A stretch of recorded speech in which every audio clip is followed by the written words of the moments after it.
Diasco Foot, miroir du football de la diaspora congolaise.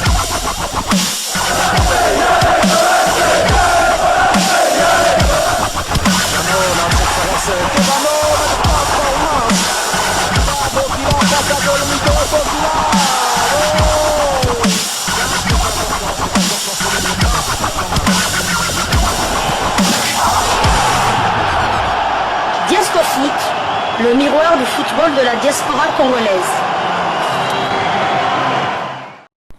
Vous êtes sur Diasco Foot, le miroir du football de la diaspora congolaise. Diasco Foot vous dit bonjour, tout le plaisir est pour nous de vous retrouver, mais surtout de savoir que vous êtes nombreux en train de suivre votre chaîne YouTube dédiée uniquement aux footballeurs de la diaspora congolaise. C'est l'heure de partager avec vous quelques news que nous avons pu récolter pour vous, des news concernant la tanière des léopards de la République démocratique du Congo, et cela dans le cadre de cette deuxième livraison sportive de ce jeudi 25 juillet 2024, une livraison qui nous emmène dans les éliminatoires de la CAN Maroc 2025. Nous sommes à quelques semaines du démarrage de ces éliminatoires et le calendrier qui avait été publié place la République démocratique du Congo en tant que leader de ce groupe, parce que ayant figuré dans le premier chapeau à la suite de sa position dans le dernier classement FIFA, où la République démocratique du Congo était 11e, et donc dans le premier, puisque dans chaque chapeau on avait 12 équipes, la RDC donc leader va débuter à domicile et va terminer à domicile aussi, et on va débuter face à un adversaire le plus gros certainement de notre groupe, qui est la Guinée. La Guinée qu'on a créé, un adversaire qu'on connaît bien, un adversaire qu'on a eu à rencontrer lors de la CAN. C'était pour gagner notre ticket qualificatif pour les demi-finales, et la République démocratique du Congo s'en était plutôt bien sortie en battant cette belle équipe guinéenne sur le score d'un but contre 3, malgré l'entrée en jeu du meilleur buteur africain de la diaspora, Serhou Guirassy, qui vient tout fraîchement d'être transféré du côté du Borussia Dortmund, ancien coéquipier d'un international congolais, qui s'était d'ailleurs illustré lors de ce match, offrant un penalty pour le deuxième but des Congolais. Vous l'avez compris, Silas Katompa Nvupa, qui va sans doute rester du côté de Stuttgart.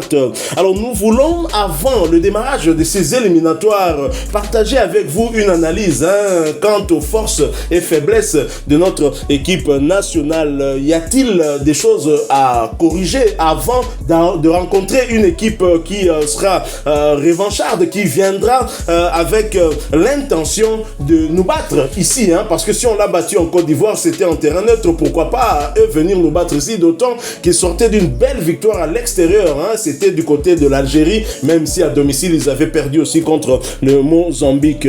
Alors quelles sont les forces et faiblesses des léopards? Début septembre, les léopards recevront la Guinée-Conakry de Kaba Diawara, ce sera à Kinshasa ou Lubumbashi, et vont se déplacer 3 jours plus tard en Éthiopie pour le compte de la deuxième journée des mêmes éliminatoires. Un grand nombre de joueurs de qualité ont rejoint la tanière depuis l'arrivée du sélectionneur-manager français Sébastien Desabre. Et comme on le dit souvent, aucune œuvre humaine n'étant parfaite et que l'abondance de biens ne nuit jamais, sous Desabre, des places deviennent de plus en plus chères, et cela va s'en tirer dans les mois, voire années à venir, tellement les joueurs d'origine congolaise de qualité ne font pas défaut. Mais en attendant, et au regard des échéances devant nous, notamment le démarrage des éliminatoires de la CAN Maroc 2025 début septembre, quelles sont selon vous les forces et les faiblesses des léopards? Nous allons en débattre certainement en commentaire, mais nous profitons de ces quelques minutes pour essayer de donner chacun notre point de vue. C'est vrai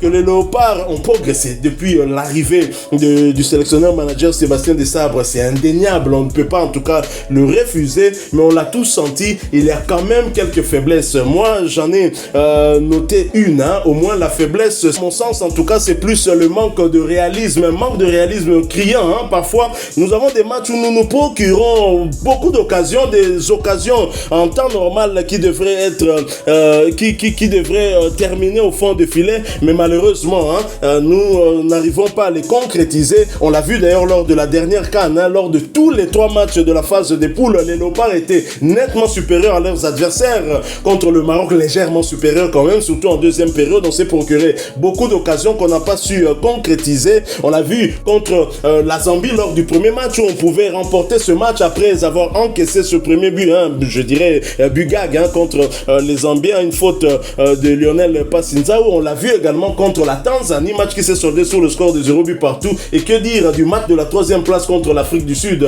qui finalement va le remporter au tir au but. Donc pour moi, la grande faiblesse, c'est beaucoup plus sur le plan offensif. Nos attaquants qui n'arrivent pas vraiment à concrétiser le bon nombre d'occasions qu'on a. Et la force restera quand même cette défense. Une défense congolaise qui n'encaisse pas plus d'un but par match. C'est donc une défense plutôt solide. Et cela face à des adversaires qui sont en tout cas dans le top 5 des meilleures équipes africaines. J'ai cité le Maroc, dernier demi-finaliste, le tout premier du continent africain, qui n'a pas pu inscrire plus d'un but à la République démocratique du Congo. J'ai cité le Sénégal, dernier adversaire de la RDC à l'extérieur lors du match de la troisième journée des éliminatoires du mondial, qui n'a pas pu sur son propre terrain inscrire plus d'un but contre la République démocratique du Congo. La Côte d'Ivoire nous a battus certes, mais nous a inscrit qu'un seul but. L'Égypte, les pharaons d'Égypte, Balabiso dont tu as bassi na bango, mais les pharaons d'Égypte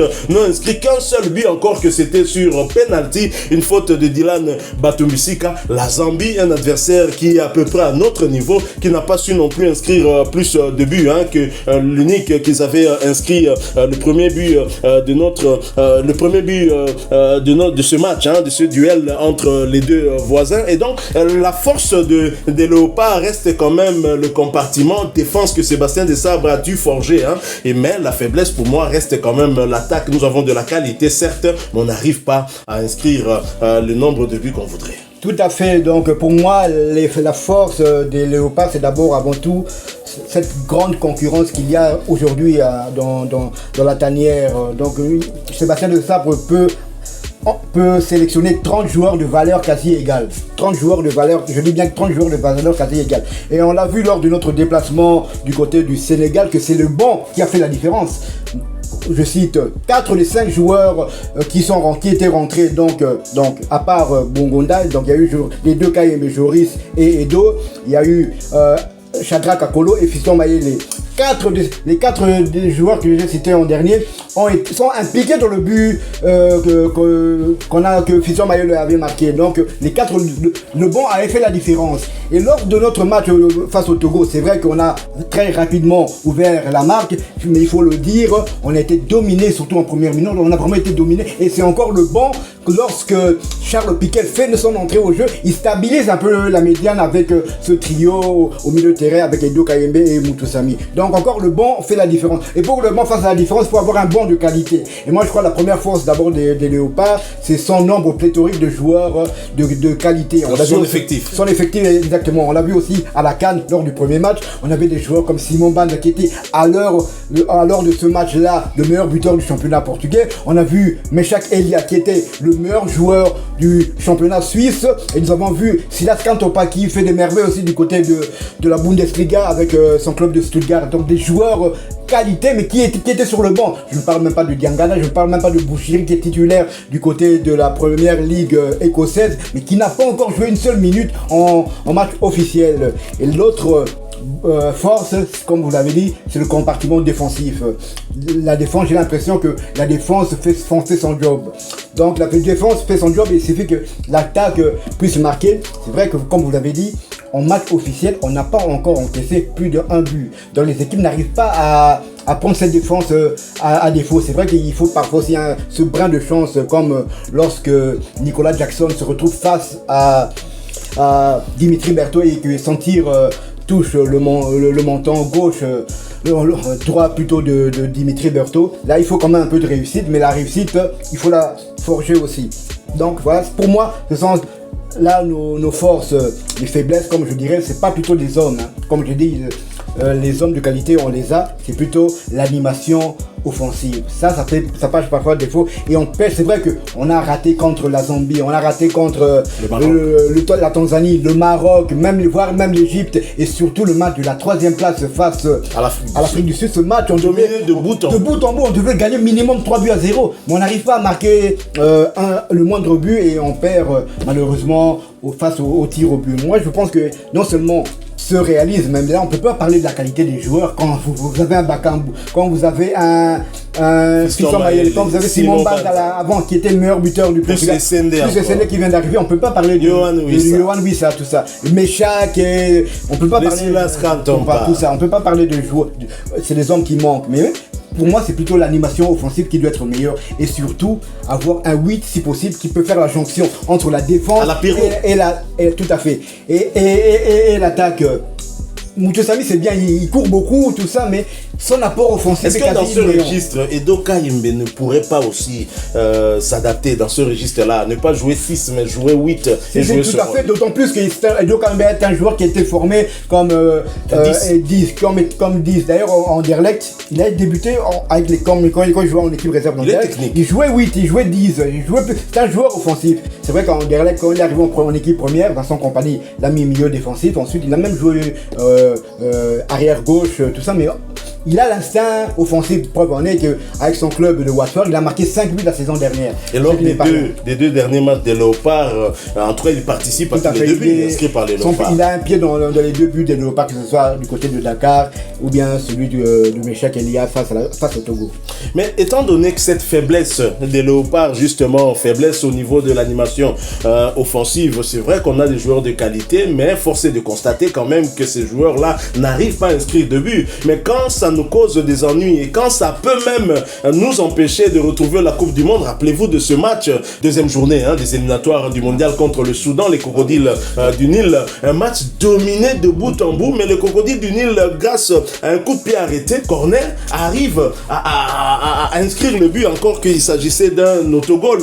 Et ça, très franchement, il faudrait quand même penser à trouver une solution à cela. Je pense que c'est peut-être psychologique, peut-être discuter avec le joueur. Autre force dans la tanière, on ne l'a peut-être pas souligné, je pense quand même que c'est le staff technique. Parce qu'il faut reconnaître que quand vous parlez d'ailleurs du banc, mais pour parler de ce banc, de l'efficacité de ce banc, il faut qu'il y ait un homme qui puisse justement faire ce changement. Et c'est Sébastien Desabre, Noko Seba, Tatou Seba, Toutou Seba, que nous félicitons, qui avait rencontré dernièrement le ministre des Sports Didier Boudimbo. On espère que de cette conversation, de cette rencontre, sortira en tout cas des bonnes choses, notamment sur ces conditions de travail, ces arriérés de salaire. Espérons que cela sera réglé. Voilà, nous sommes arrivés à la fin de cette réflexion. Et bien évidemment, nous avons donné notre point de vue par rapport aux forces et aux faiblesses de nos Léopards avant le démarrage des éliminatoires de la CAN Maroc 2025. Nous y reviendrons parce que le sujet est quand même assez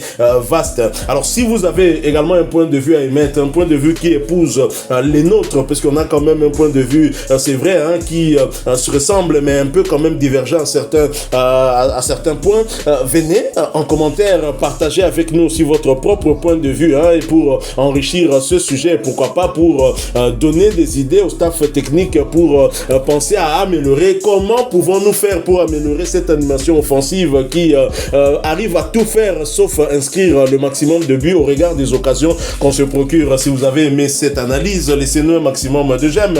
N'oubliez pas de vous abonner si vous êtes nouveau sur cette chaîne Diasco Foot, parce que nous sommes le miroir du football de la diaspora congolaise. Et n'oubliez pas d'activer la petite cloche de notification histoire de ne plus rien manquer des prochains sujets que nous allons vous proposer. Happy birthday, bon anniversaire, Mbotama Elamu, Mbotukulu Ambote, Rosie Immaculée Nyalimengo. C'est ton jour, ce 25 juillet. J'espère que tu auras beaucoup de mapamboli de la part de notre GAD. Justice dédiée, Yana. Encore une fois, merci. Avec espoir de vous retrouver bientôt dans un autre sujet d'actualité. En attendant, portez-vous bien. Et Diasco Foot vous dit au revoir.